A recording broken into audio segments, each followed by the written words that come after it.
Good evening. Thank you, IMA Nasik, ISHBT. Thank you, organizers, Siddesh, my friend, Maitri ma'am, for this opportunity. And of course, thank you, audience, which is sitting here, sparing your Saturday evening for this academic session. I have been asked to talk on transfusion reactions, diagnosis and management. Now all clinicians are sitting here and we have been using blood transfusions for decades together. Blood transfusion has been universal, has been ubiquitous. So in vast majority of the cases, there would not be any complications. But once in a while, we come across a situation where, during or after transfusion, we feel that blood ka dila. So it is very important that when we transfuse blood or blood products, we are fully aware of transfusion reactions. And we all know that blood transfusion has been, it is severe, it is life-saving, but at the same time, it can rarely be fatal. That's why blood transfusion is a double-edged sword and it has to be used very cautiously. Before we actually go into the topic, I've got 3 cases which we all see in our routine clinical practice, and based on 3 cases, I would be delivering my entire talk. We have this 34-year-old female who's multiparous. For some reason, she has developed severe anemia and she has been started on blood transfusion. She develops itching and urticaria within 15 minutes of transfusion, that is 1. You can see this urticarial spots here. We have a second case. She's a 15-year-old girl. She's a known case of PRCA and hence she has been transfusion dependent. She was started on, and she has been receiving transfusions for long. She started on first unit of Paxil and within 10 minutes she developed fever, chills, rigor, and she had profuse sweating. This is second case. And third case, a very common case scenario everywhere, a known case of thalassemia major. He is a 14-year-old boy who has been thalassemic, has been heavily transfused, and on one fine day during transfusion, he develops high fever, hypotension, flank pain. Within 30 minutes into transfusion, he starts passing this cola-colored urine. So all these 3 cases have one thing in common, and that is transfusion reaction. So when we define transfusion reaction, it is simply undesirable, unwanted consequence of blood transfusion. How do we classify this? There are many ways to classify transfusion reactions, but as a clinician, we practice medicine, so we are more concerned with severity, whether transfusion reaction is severe or not, and how frequently does it occur in clinical practice, whether it is severe or non-severe reaction, whether it is common or rare reaction. And depending on this, we've got something in transfusion reaction. We would start so when do we suspect transfusion reaction? It is, and of course, acute transfusion reaction. It is any adverse sign or symptom developing during or within first 24 hours of transfusion, completion of transfusion. It can be anything. The common symptoms are chills, rigor, fever, itching, respiratory distress. Rarely patient will have hypertension, hemodynamic instability, flank pain, oliguria. So what are the common transfusion reaction? Because as we said, during practice, we should be more concerned with common transfusion reaction. And the first transfusion reaction is allergic transfusion reaction. This is the commonest transfusion reaction. This is very common in clinical practice. This is simply associated with itching and hives, nothing else. No fever, no chills, rigor, only itching and hives. The cause is antigen-antibody reaction due to antibodies to donor serum protein. This simple allergic transfusion reaction is not a contraindication to continuing transfusion, and once we have seen the patient during transfusion and made sure that this is just allergic transfusion reaction and nothing else, transfusion can be continued. Antihistaminics can be given, but they are not indicated prophylactically. If we come back to our first case, this multiparous lady probably has got some antibodies due to repeated pregnancies. She developed simple itching and hives during transfusion. This is nothing but simple allergic transfusion reaction. Mind it, simple allergic transfusion reaction is not a contraindication for continuing transfusion, the same unit can be continued once patient becomes asymptomatic after antihistaminics. With this, the second common sort of reaction to transfusion is febrile non-hemolytic transfusion reaction. Now this is very important because there are 3-4 different types of blood transfusion reaction which can, reactions which can come as fever, and it is very important to differentiate them into different categories. One of them is febrile non-hemolytic transfusion reaction, which is characterized by fever with chills. Apart from this, no hypotension, no hemodynamic instability, no other symptoms. Because once patient starts complaining of, respiratory distress, cough, it is no more febrile non-hemolytic transfusion reaction.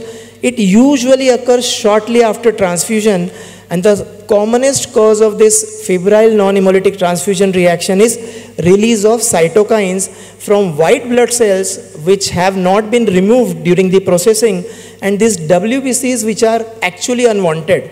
So when we transfuse PAC cells, when we transfuse platelets, we don't need white cells, but they remain in that product, and these cells during storage may release cytokines, and that would lead to febrile non-hemolytic transfusion reaction. Management is usually symptomatic, just simple paracetamol, that's all. But before saying that, yes, this is febrile non-hemolytic transfusion reaction and nothing else, we should be very sure that patient just has fever, nothing else. Lab investigations, if done in such patients, would not show hemolysis, there would not be any jaundice. Direct cum test should be negative, and of course urine color would be normal because there would not be any hemoglobinuria. So with this background in mind, if we come back to, of course, how do we prevent this? It can be prevented by leukodepletion. Leukodepletion simply means removal of WBCs, white cells, from the desired blood product. It can be done at blood bank during component separation. If it is not done at that time, it can be done using this leukodepletion filters which are attached to the blood cells when blood is being transfused bedside. So these febrile reactions can be eliminated by using leukodepletion filters. Coming back to our second case, known case of PRCA, that young girl who was started on PAC cells and she developed fever, chills, rigor, and she had profuse sweating. For this girl, febrile non-hemolytic transfusion reaction was suspected. She was just given paracetamol. She was fine within 30 minutes and the unit was again restarted. But after that, she became hypotensive. She developed shock. Urine output dropped. She had to be shifted to ICU because of hypoxia and diaphoresis. Why? Because she did not have febrile non-hemolytic transfusion reaction. She probably had one of these three, because there are 3 DDs of febrile non-hemolytic transfusion reaction. First is acute hemolytic transfusion reaction, which will come as fever. Second is post-transfusion sepsis. Now this is very rare. With improved storage, improved blood banks, and restricting to guidelines, following NACO guidelines, most of the clinicians would not see post-transfusion sepsis in their clinical practice, but this would come as fever during transfusion. And third is a very dreaded complication for anyone who uses transfusion, and that is TRALI. All these three complications would come as fever. This girl actually had hemolytic transfusion reaction, and that is known as ASTR. This is nothing but hemolysis of transfused RBC, and that can be life-threatening. This is because of one of the 2 reasons. First is ABO incompatibility, but this is rare because this is due to clerical error, and I don't think with most of the blood banks such clerical error should happen, and that's why having hemolysis because of ABO mismatch in clinical practice is rare. Second, which is common and seen in those patients who are frequently transfused, for example, patients with PRCA, patients with thalassemia, when they are frequently transfused, they would develop antibody to minor blood group antigens, and these patients may have acute hemolytic transfusion reactions. This is a medical emergency. Severity of symptoms and outcome would totally depend on the amount of product transfused. If the patient has received, say, not more than 10-15 mLs of Paxils and patient becomes symptomatic, we diagnose this reaction in time, the outcome would be good. But if there are cases on record in literature where entire unit has been transfused, such patients develop severe hemolysis, they develop shock, respiratory distress, renal failure, there the outcome would not be good. That's why for such patients we have to act fast. Transfusion has to be stopped immediately. Focus should be on circulation, hemodynamics, breathing, airway. IV fluids are needed, pressors are needed. It is very important to maintain urine output, because in the absence of adequate urine output, patient would develop renal failure, and of course lab investigations would be there. We have to identify why such rare reaction has occurred in patient. So this is one reaction where everyone would be worried. This girl actually who had PRCA, and initially she had fever after transfusion, misdiagnosed as febrile transfusion reaction, actually had acute hemolytic transfusion reaction because of alloantibodies to minor blood group antigens, because she was frequently transfused.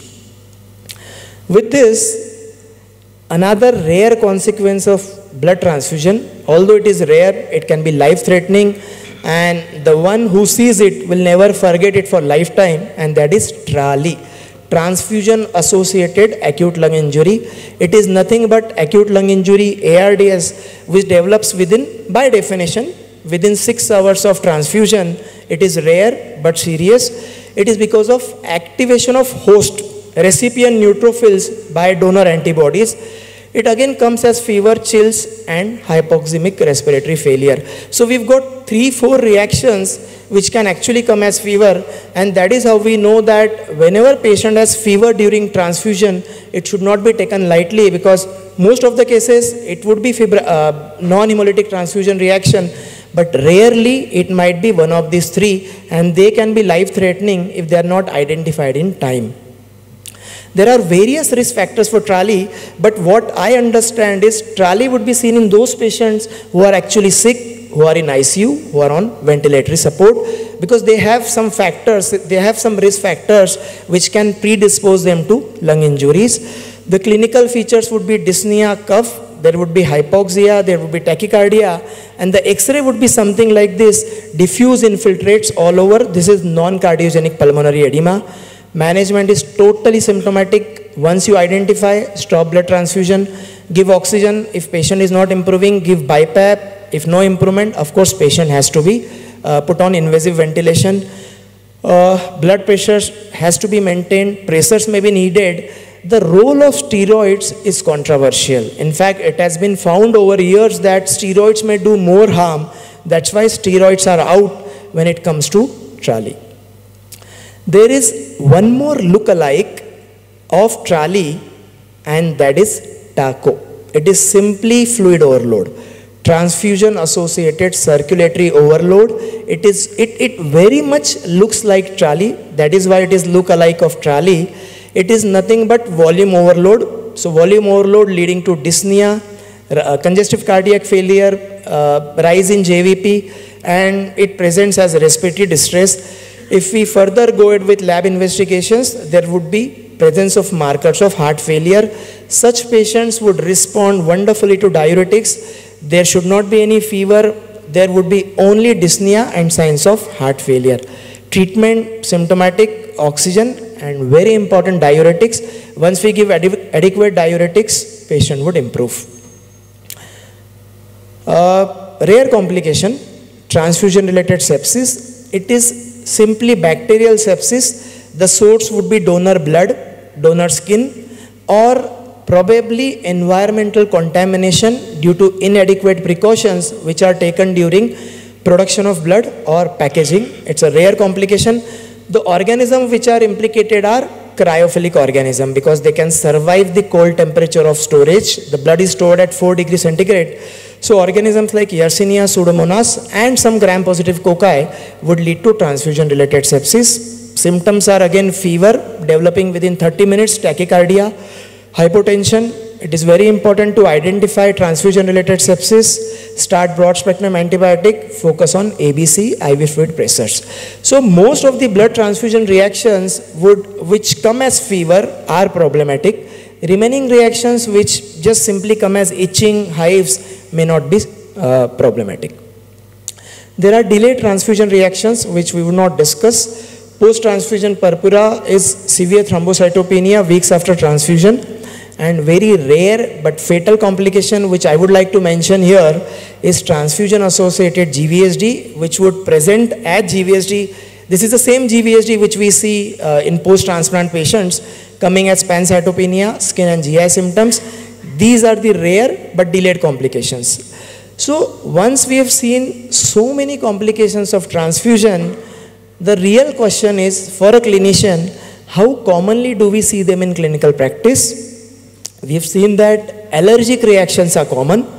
1 to 3% of the patients who receive platelets and plasma component, because plasma enrich in antibodies, and these are responsible for blood transfusion reaction.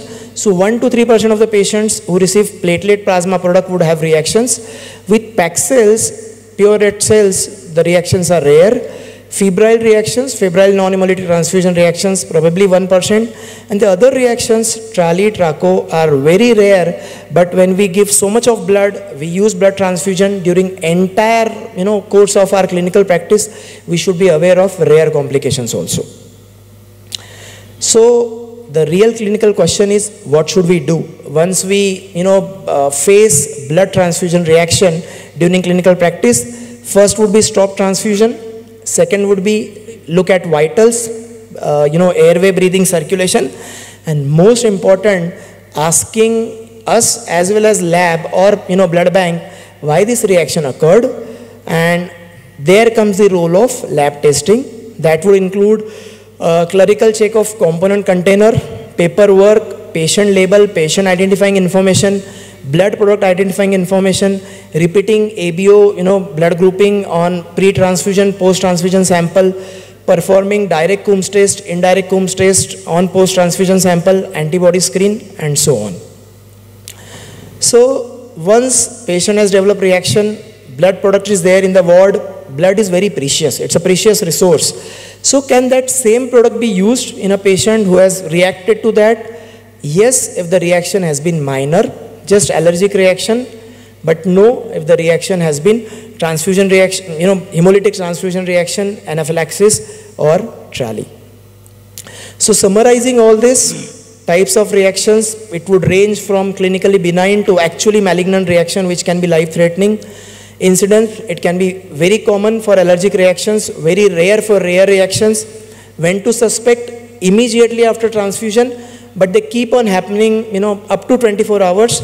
Immediate action is very simple: stop transfusion, look at ABC, and of course, additional treatment. There are a few myths which, I practice in Indore, so I keep on, roaming around the entire city. I go to corporate hospitals, I go to smaller nursing homes, and in the ward at root level, I see a lot of myths amongst duty doctors, nursing staff, and it is very important to break those myths when it comes to blood transfusion. There is a myth that each and every blood transfusion should be should be pre-medicated. No, that is wrong. Selective few patients who have got history of transfusion reactions, patient who may develop fluid overload would need pre-medications. There is a myth that once that blood product, PAC cells especially, has been released from the blood bank, it has to be warmed. No, it should not be warmed. In fact, if it is warmed some places in interiors, we have seen that this blood actually is dipped in the bucket of hot water for warming, and that can actually lead to hemolysis. I have seen in my clinical practice patients developing renal failure because of such practices. And third, blood product can be stored outside the blood bank in a general refrigerator. No, that is wrong. It has to be stored at regulated temperature. With this last two slides, I think I've got 2 minutes. So how do we avoid transfusion reaction? There has to be audit. Unfortunately, in India, we don't have any audit of blood transfusion reaction. But in UK, they have this organization called SHORT, serious hazard of transfusion. It is independent, professionally led hemovigilance scheme which actually anonymously collects the data all over the UK regarding transfusion reaction. This data is actually processed and then the recommendations are made so that all this can be formulated into transfusion guidelines. Last two slides, because I see there are a lot of PG students here.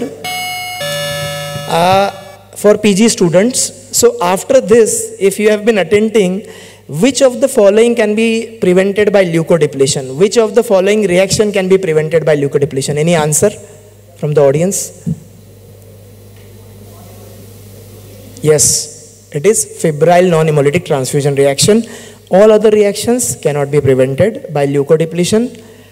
Second, all of the following may come as fever when it comes to transfusion reaction except TRALI, TACO, ASTR and febrile non-hemolytic transfusion reaction. TACO, good. With this, thank you for patient listening. Thank you so much.